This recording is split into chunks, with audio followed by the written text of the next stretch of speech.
Selamat pagi, Bapak Ibu, Saudara-saudari. Kita akan melaksanakan perenungan firman Tuhan di pagi hari ini. Untuk itu, sebelum kita memulai perenungan dan pembacaan firman Tuhan, mari kita berdoa. Puji syukur kami naikkan di hadirat-Mu, Bapa Surgawi, pemilik kehidupan ini, sehingga kami boleh ada sampai saat ini, mengawali aktivitas kami di pagi ini. Kami akan membaca dan merenungkan firman Tuhan. Mohon hikmat Tuhan atas setiap kami, sehingga firman Tuhan ini mengubah hidup kami untuk selalu dapat hidup berkenan seturut dengan kehendak Tuhan. Demi Kristus Yesus kami alaskan doa ini. Amin. Jemaat yang diberkati Tuhan, pembacaan firman Tuhan di pagi hari ini terambil dari kitab Yesaya pasal 40 ayat yang pertama sampai dengan ayat yang ketiga, dan dari 2 Petrus pasalnya yang ketiga ayat 9 dan ayatnya yang ke-15. Saya ulangi, pembacaan firman Tuhan terambil dari Yesaya pasal 40 ayatnya pertama sampai dengan ayat yang ketiga. Itu untuk pembacaan yang pertama. Dan untuk pembacaan yang kedua adalah dari 2 Petrus pasal 3 ayat 9 dan ayatnya yang ke-15. Saya akan membacakannya untuk kita sekalian. Yesaya pasal 40 ayat 1 sampai dengan ayat yang ketiga. Dengan perikop, keselamatan untuk bangsa yang di dalam pembuangan, berita kelepasan. Hiburkanlah umatku, demikian firman Allahmu. Tenangkanlah hati Yerusalem dan serukanlah kepadanya bahwa perhambaannya sudah berakhir, kesalahannya telah diampuni, sebab ia telah menerima hukuman dari tangan Tuhan 2 kali lipat karena segala dosanya. Ada suara yang berseru-seru, persiapkanlah di padang gurun jalan untuk Tuhan, luruskanlah di padang belantara jalan raya bagi Allah kita. Selanjutnya untuk pembacaan yang kedua dari 2 Petrus pasal 3 ayatnya yang ke-9 dan ayatnya yang ke-15. Dengan perikop hari Tuhan ayatnya ke-9, Tuhan tidak lalai menepati janjinya, sekalipun ada orang yang menganggapnya sebagai kelalaian. Tetapi ia sabar terhadap kamu, karena ia menghendaki supaya jangan ada yang binasa, melainkan supaya semua orang berbalik dan bertobat. Ayatnya ke-15. Anggaplah kesabaran Tuhan kita sebagai kesempatan bagimu untuk beroleh selamat. Seperti juga Paulus, saudara kita yang kekasih, telah menulis kepadamu menurut hikmat yang dikaruniakan kepadanya. Sedemikian jauh pembacaan firman Tuhan. Yang dikatakan berbahagia adalah orang yang tidak hanya membaca dan merenungkan firman Tuhan, namun melaksanakan firman itu dalam kehidupannya sehari-hari. Jemaat yang diberkati Tuhan, izinkan saya untuk memberikan tema pada pembacaan kita ini, yaitu Tuhan memberi kesempatan, bertobatlah. Masa Advent kini telah tiba. Advent berarti kedatangan. Advent adalah waktu untuk kita mempersiapkan diri menyambut Dia yang datang dengan penuh kemuliaan. Pembacaan kita hari ini hendak berbicara mengenai kedatangan Tuhan. Hal ini mau mengingatkan bagaimana semestinya sikap hidup orang percaya dalam menyambut kedatangan Yesus Kristus. Setiap kali kita ada di minggu-minggu Advent, kita diingatkan dan diajak untuk senantiasa mempersiapkan diri menyambut peristiwa kelahiran Yesus Kristus beribu-ribu tahun yang lalu, tapi juga menyambut kedatangan Yesus Kristus untuk kali yang kedua. Lalu bagaimanakah dengan kehidupan umat Tuhan masa kini? Bagaimanakah dengan kehidupan kita sebagai orang-orang percaya? Apakah yang sudah kita persiapkan dalam menyambut kedatangan Raja Sang Mesias itu? Apakah yang sudah kita persiapkan dalam menyambut kedatangan Tuhan Yesus Kristus? Jemaat yang diberkati Tuhan, apapun yang sudah kita persiapkan, yang pasti saat ini firman Tuhan katakan yang kita perlukan adalah pertobatan. Yang kita perlukan adalah metanoia, yang kita perlukan adalah bertobat.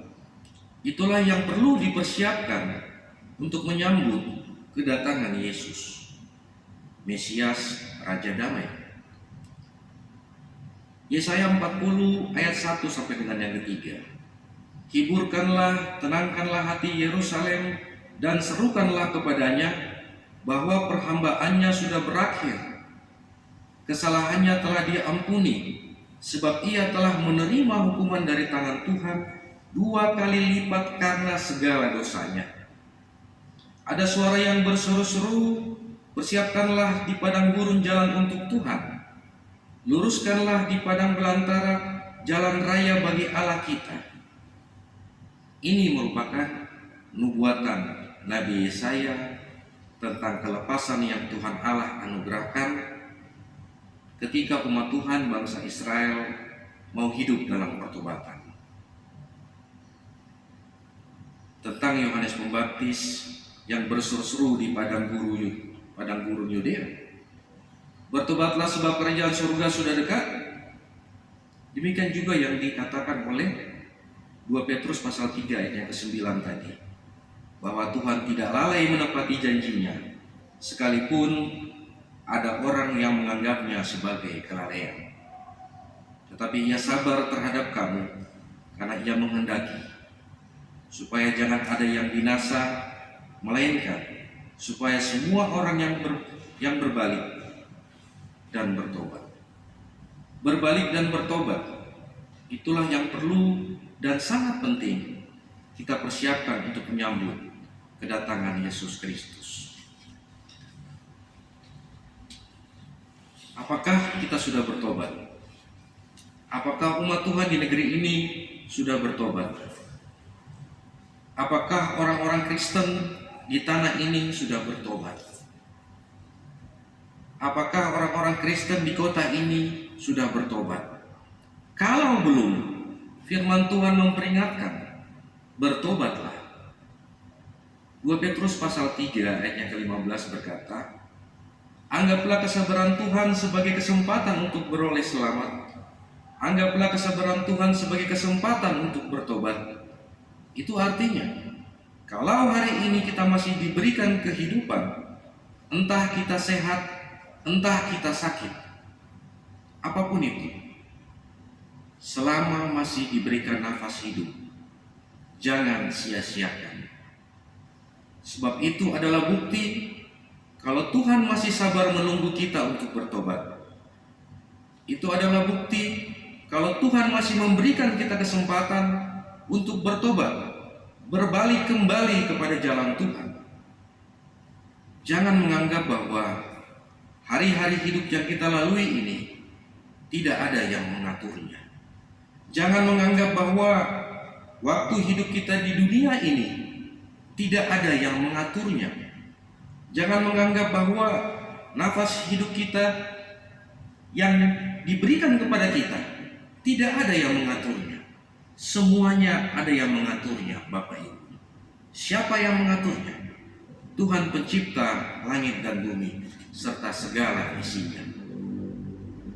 Mazmur 103 ayatnya ke-15 dan 16 berkata, "Adapun manusia, hari-harinya seperti rumput, seperti bunga di padang, demikian ia berbunga. Apabila angin melintasinya, maka tidak ada lagi ia, dan tempatnya tidak mengenalnya." Hidup manusia ada akhirnya, hidup manusia ada batasnya, ada waktunya.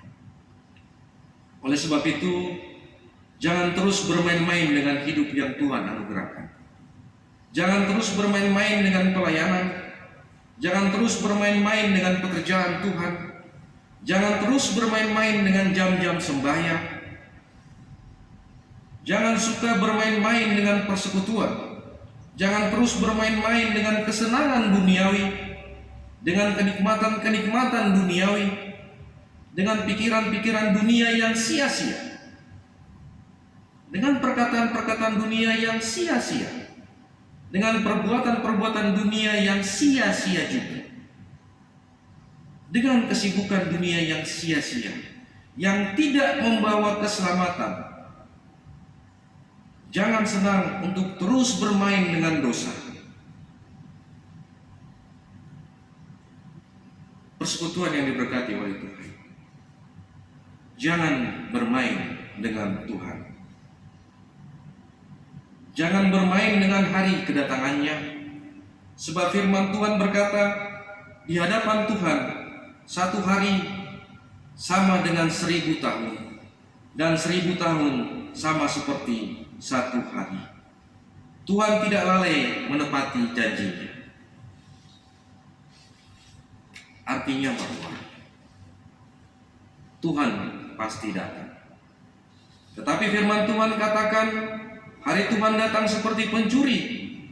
Pada hari itu langit dan bumi dengan segala isinya pasti akan hancur dan lenyap oleh gemuruh nyala api yang dahsyat. Oleh sebab itu, jangan cari-cari alasan untuk tidak bertobat. Jangan buat-buat alasan yang bermacam-macam supaya tidak bertobat. Jangan bermain-main dengan waktunya Tuhan. Jangan bermain-main dengan kesabaran Tuhan.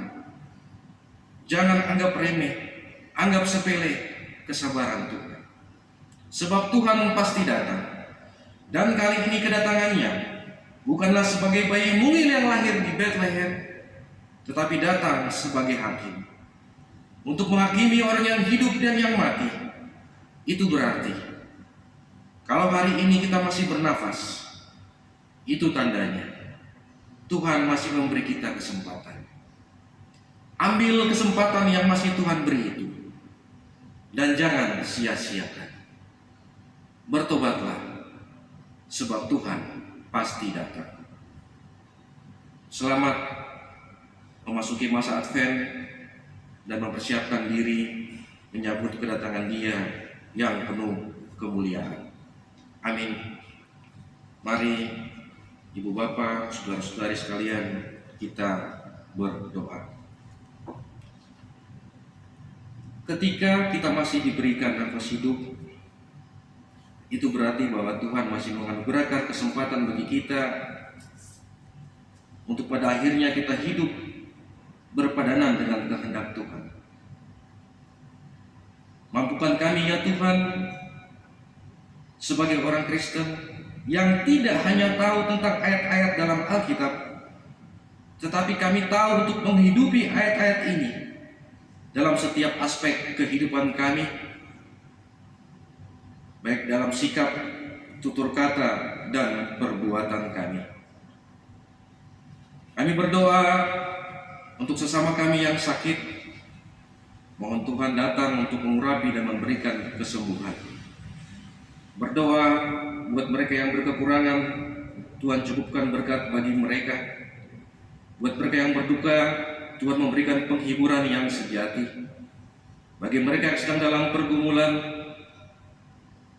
Tuhan memberikan kekuatan bagi mereka untuk mereka bertahan melewati pergumulan dan kemulut kehidupan yang dialami, sehingga pada akhirnya Tuhan memberikan jalan keluar. Berdoa buat segala doa, harapan, rencana dari setiap jemaat Tuhan.